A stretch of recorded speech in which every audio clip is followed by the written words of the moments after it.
Food అడల్ట్రేషన్ని ఆపడానికి 4 నెలల నుంచి హైదరాబాద్ సిటీ పోలీసు ఫాస్ట్ అని చెప్పి ఒక సపరేట్ ఆర్గనైజేషన్ని క్రియేట్ చేసి చాలా పకడ్బందీగా పనిచేయడం జరుగుతుంది. ప్రజల నుంచి వచ్చిన ఒక క్రెడిబుల్ ఇన్ఫర్మేషన్ ప్రకారము హైదరాబాద్లో ఈ స్పైసెస్ అమ్మే వాళ్ళపైన, ట్రేడింగ్ చేసే వాళ్ళపైన, అట్లానే ఈ స్పైసెస్ ప్రాసెసింగ్ యూనిట్స్ పైన మనము ఒక మేజర్ ఎన్ఫోర్స్మెంట్ డ్రైవ్ని కండక్ట్ చేయడం జరిగింది.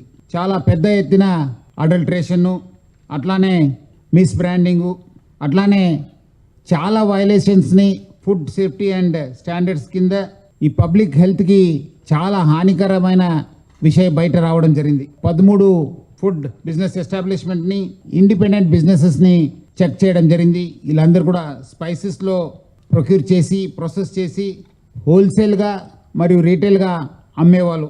దొరికిన ఆధారాలపైన మనము 3 కేసెస్ని కట్టడం జరిగింది. దాంట్లో 3 కూడా మనము అరెస్ట్ చేయడం జరిగింది. 2 మైలార్దేవ్పల్లిలో కేసు కడితే 1 మన బాలాపూర్లో కట్టడం జరిగింది. ఆల్మోస్ట్ 25 టన్ మటీరియల్ని మనము సీజ్ చేయడం జరిగింది. మన చెకింగ్లో food safety and standards act 2006 చట్ట ప్రకారము, అట్లానే మన కొంత దొరికిన ఆధారపైన కూడా మనము బిఎన్ఎస్ సెక్షన్స్ కూడా యాడ్ చేయడం జరిగింది.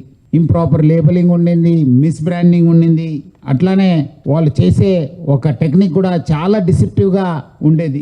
ఈ తయారు చేసే పదార్థాలు అమ్మేయడంలో మనుషులకి హానికరమైన ఫుడ్ కలర్స్ని, ఇన్క్లూడింగ్ ది బుష్ synthetic orange, red and green food కలర్స్ని మనం పట్టుకోవడం జరిగింది. ముఖ్యంగా లవంగలో, షాజీరాలో వాళ్ళు సింథటిక్ కలర్స్ కూడా ఇచ్చేసి అది చూడడానికి ఏదో చాలా బాగుందని చెప్పి చూపించడానికి కూడా వాళ్ళు కలర్ యాడ్ చేసేది. మీరు చూస్తుంటే ఇది ఇలాంటి కెమికల్స్ని ఈ ఆవుల్లో వాడేది, మస్టర్డ్ సీడ్స్లో వాడేది. దీంట్లో చాలా అంటే చాలా క్లియర్ ఉంది, it is poisonous and non edible అని చెప్పి క్లియర్ కట్ రాయడం జరిగింది. అంటే చాలా హానికరము ఇలాంటి వస్తువులు వాడడము.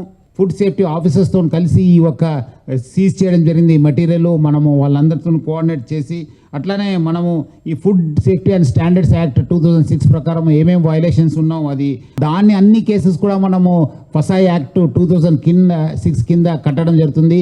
బట్ ఇలాంటి ఎక్కడెక్కడ వస్తువులో కెమికల్స్ వాడుతున్నారు, పాయిజనస్ కెమికల్స్ వాడుతున్నారు, వాళ్ళందరిపైన కూడా హత్య ప్రయత్నము చట్టం కింద చాలా కఠినమైన సెక్షన్ కింద కేసు నమోదు చేయడం జరిగింది. ఎందుకంటే మనుషులకి ఇదంతా హానికర వస్తువులు యూజ్ చేస్తే, తింటే చాలా నష్టం జరుగుతుంది. పబ్లిక్ అందరు కూడా అలర్ట్ ఉండాలని చెప్పి కోరుతున్నాను. కొంతమంది ఈ రేటు తక్కువ చేయడంతోనే ఇది మంచి ఉంది, తక్కువ రేట్లో వస్తుంది కదా అని చెప్పి కూడా వాళ్ళు కొనడం జరుగుతుంది.